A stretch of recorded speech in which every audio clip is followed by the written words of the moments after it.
Hello friends, good morning. Today our topic is cash flow statement. Cash flow statement अपन कर रहे हैं question number 46। ध्यान से देखें, ये क्वेश्चन एक प्रोप्राइटरशिप फर्म का कैश फ्लो बना रहे हैं अपन। अब तक अपन ने कंपनी के कैश फ्लो बनाए थे, अभी एक प्रोप्राइटरशिप फर्म होती है सिंगल ओनर, उसका अपन कैश फ्लो बना रहे हैं। इसलिए इस वीडियो को ध्यान से देखें, अंत तक देखें और हमारे इस चैनल को सब्सक्राइब करें। Yes 46। Prepare the cash flow statement of the following balance sheet of mister Kapoor. Kapoor capital, creditors, bills payable, wages due, bank overdraft, fixed assets, inventory, trade receivable, prepaid expenses, bank balance. There was neither any drawings nor any capital addition during the year, and there was no purchase and sale of fixed assets. ये कह रहा है कि न तो additional capital लगाई है और न ही कैपिटल विड्रॉ की है, न ही कोई एसेट्स परचेज किया है, न ही कोई एसेट्स बेची है। ये दो एजम्पशंस इसने दी है अपने को। अब अपन कैश फ्लो बनाते हैं। सबसे पहला काम होगा अपने को net profit before tax calculate करना। Net profit before tax. Proprietorship firm में P&L का बैलेंस अलग से नॉर्मली नहीं मिलता है। जितना भी प्रॉफिट होता है अपन कैपिटल अकाउंट में ट्रांसफर कर देते हैं। तो अगर कैपिटल इंक्रीज होती है तो प्रॉफिट मान लिया जाता है, कैपिटल डिक्रीज होती है तो उसको लॉस मान लिया जाता है। यहाँ पे ध्यान रखें, पहला कॉलम पिछले साल का है और अगला कॉलम नेक्स्ट कॉलम जो है वो करंट ईयर का है। तो कैपिटल का बैलेंस जो है करंट ईयर का 3 लाख 2018 का कैपिटल अकाउंट 3 लाख माइनस 2017 2,40,000, जो डिफरेंस रहेगा 60,000। ये नेट प्रॉफिट हो गया current year. Current year net profit हो गया आपका 60,000। कैपिटल अकाउंट का बैलेंस 2018 में 3 लाख था और 17 में था 2,40,000। इसका मतलब 60,000 रुपये से आपकी कैपिटल बढ़ गई। कैपिटल बढ़ने के दो ही रास्ते होते हैं, या तो एडिशन ऑफ द कैपिटल हो या प्रॉफिट हो। इसने कह दिया कि एडिशनल कैपिटल नहीं है, तो जो इंक्रीज है that is due to the profit. तो इस साल का प्रॉफिट अपन 60,000 मान लेते हैं।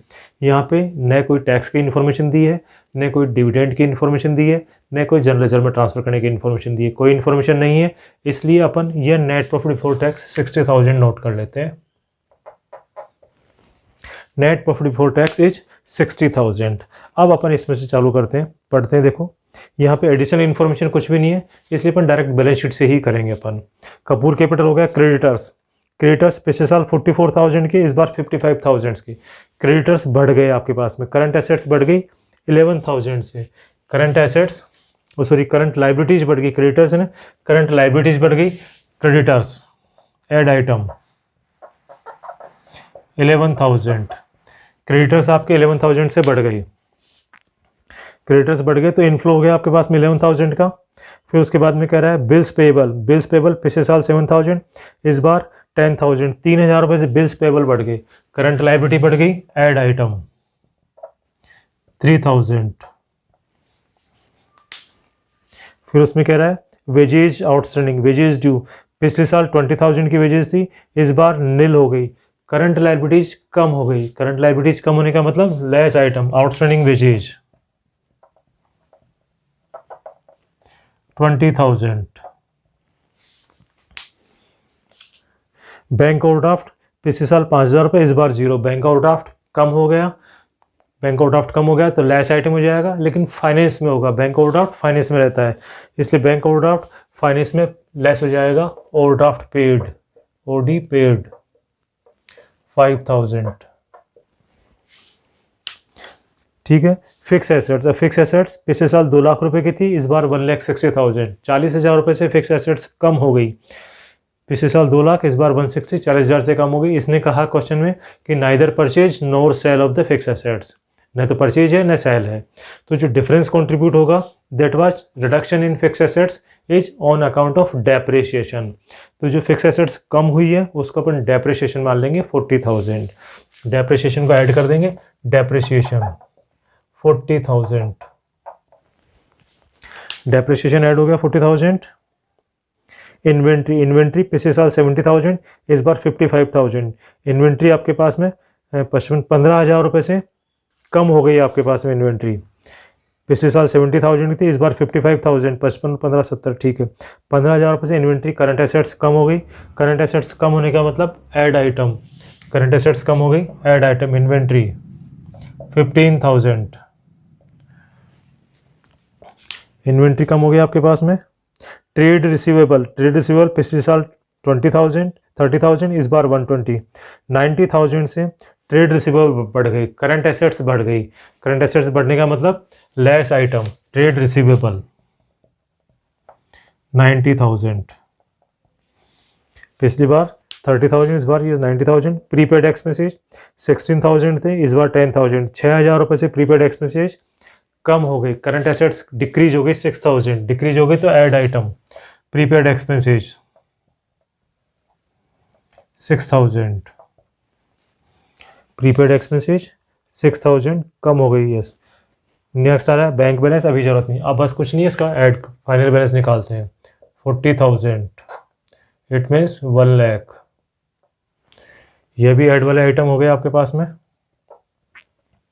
3 1 4 4 10 5 15, 1 1 2 1 3 35, 4 5 11 3 14 1 15, 1 1 2 1 3 35,000, ये भी ऐड वाला हो गया। 1,35,000, लेस वाले आइटम हो गया आपके पास में दोनों। 1,29 तो 11, 1,10,000, ये आ गया आपके पास में 25,000। Cash from operating activities 25,000, tax नहीं है तो फाइनल कैश फ्रॉम 25,000। इन्वेस्टमेंट में कोई भी आइटम नहीं है, छोड़ दिया।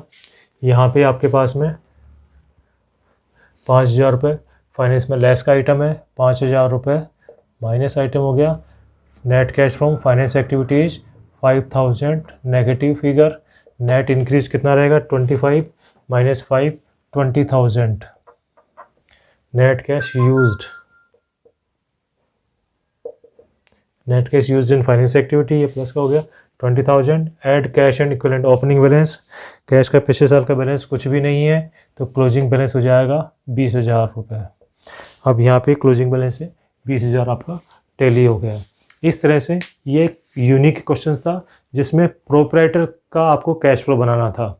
हालांकि सिंपल है लेकिन फिर भी आपको ध्यान रखना चाहिए, यहाँ पे प्रॉफिट कैलकुलेशन के लिए कैपिटल अकाउंट से कैलकुलेट करते हैं, कैपिटल का डिफरेंस लेते हैं। अगर कैपिटल अकाउंट में और भी ट्रांजैक्शंस होते हैं तो फिर अपन कैपिटल अकाउंट बनाते हैं। आशा करता हूँ आपको ये क्वेश्चन समझ में आया होगा। आप हमारे इस वीडियो को लाइक करें, हमारे चैनल को सब्सक्राइब करें और अपने फ्रेंड्स के साथ में शेयर करें ताकि उनको भी इसका एडवांटेज मिल सके। Thank you.